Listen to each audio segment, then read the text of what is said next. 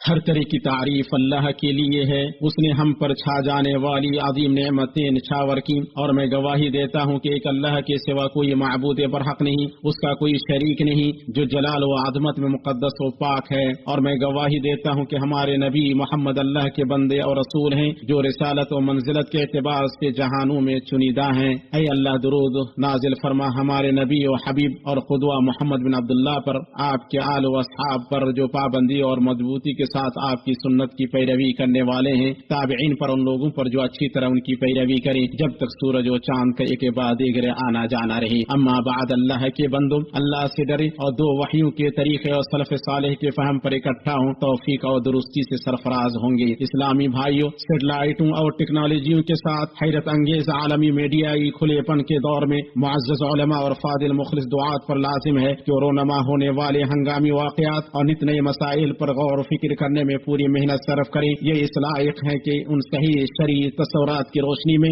ان کی اصول بندی کی جائے، جن سے انجام کار کی فقہ، ترجیحات کا اعتبار اور مقصدیت پر مبنی اجتہاد واضح ہو۔ سو آپ دو وحی کو لازم پکڑے اور ان سے تجاوز نہ کرے، اچھی سمجھ کے ساتھ ان کے راستے پر چلیں۔ اگر کسی غیر واضح نص کا سمجھنا ناممکن ہو تو رہنمائی لینے والے کی مانند اہل علم سے پوچھیں۔ یہ فقہ اکیڈمی اور علمی مجلسوں میں اجتماعی اجتہاد سے پورا ہوگا، جس میں حالات، زمان و مکان، ماحول، ظروف، عادات، روایات اور اشخاص کو مد نظر رکھا جائے، جو اسباب ہیں جن کی وجہ سے مسائل پر نئے سرے سے غور و فکر کی جاتی ہے، جیسا کہ اس بارے میں ابن القیم رحمہ اللہ نے اعلام الموقعین کے اندر تفصیل سے گفتگو کی ہے۔ اسی طرح اجتہادی مسائل پر نئے سرے سے غور کرنے سے آسانی، وسعت اور سعادت حاصل ہوگی۔ اسی طرح یہ جان لینا چاہیے کہ آج اصالت پر مبنی اس منہج کے خلاف مسلمات اور کلچروں اور تہذیبوں کے قاصد مشترک کو نظر انداز کر کے آزادی رائے و بیان پر جو کچھ اچھالا جا رہا ہے، وہ تعصب، نفرت، کینے اور تہذیبوں کی باہمی کشمکش کو بھڑکاتا ہے اور انتہا پسندی اور دہشت گردی کا محرک ہوتا ہے، اور بار بار قرآن کریم کو جلانے اور مسلمانوں کے مقدسات سے چھیڑ چھاڑ کرنے کے واقعات ان بڑے مقدس مقاصد سے متعلق غلط فہمی کے نمونے ہیں، جن کی رعایت دین، نفس،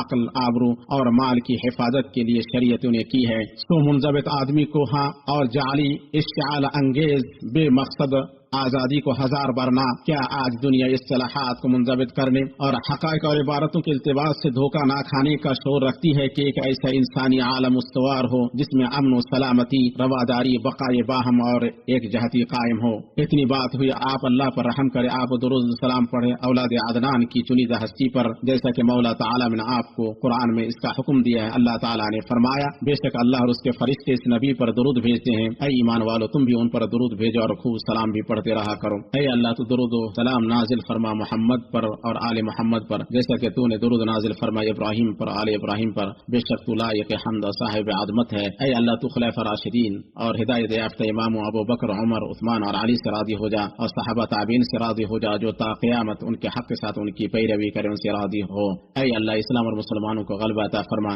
دین کے قلعے کی حفاظت فرما، اس ملک اور مسلمانوں کے تمام ممالک کو امن و اطمینان والا، سخاوت اور خوشحالی والا بنا دے۔ اے اللہ ہمیں اپنے ملکوں میں امن عطا فرما، ہمارے اماموں اور سربراہان مملکت کو توفیق عطا فرما، ہمارے امام اور ولی عہد کی حق و درستی کے ذریعے تائید فرما۔ اے اللہ ہمارے امام خادم حرمین شریفین کو، ان کے ولی عہد کو اور مسلمانوں کے تمام سربراہوں کو ان چیزوں کی توفیق عطا فرما جن میں اسلام کا غلبہ اور مسلمانوں کی بھلائی ہے، اور جن میں بندوں اور ملکوں کے لیے خیر و بھلائی ہے۔ اے اللہ ہمارے لیے سیکورٹی اہلکاری اور سرحدوں پر تعینات فوجیوں کو کامیابی عطا فرما۔ اے اللہ مسلمان مردوں اور عورتوں کی مغفرت فرما، ان کے دلوں کو جوڑ دے، ان کے تعلقات کو درست کر، انہیں انہیں امن کی راہ کی ہدایت دے، انہیں ظاہری و باطنی فوش کاموں اور فتنوں سے محفوظ رکھ کر ان کے حالات کی اصلاح فرما، ان کے خونوں کی حفاظت فرما، اور تو ہر جگہ کمزوروں کے لیے ہو جا یا ذل جلال والاکرام۔ اے اللہ مغموموں کے غم کو دور کر دے، مصیبت زدہ لوگوں کی مصیبت دور فرما، مقروضوں کے قرض کو ادا کر دے، ہمارے مسلمانوں کے مریضوں کو شفا عطا فرما، مسلمانوں کے مقدسات کو چال بازوں کی چال، مکاروں کے مکر اور دست درازی کرنے والوں کی دست درازی سے محفوظ فرما۔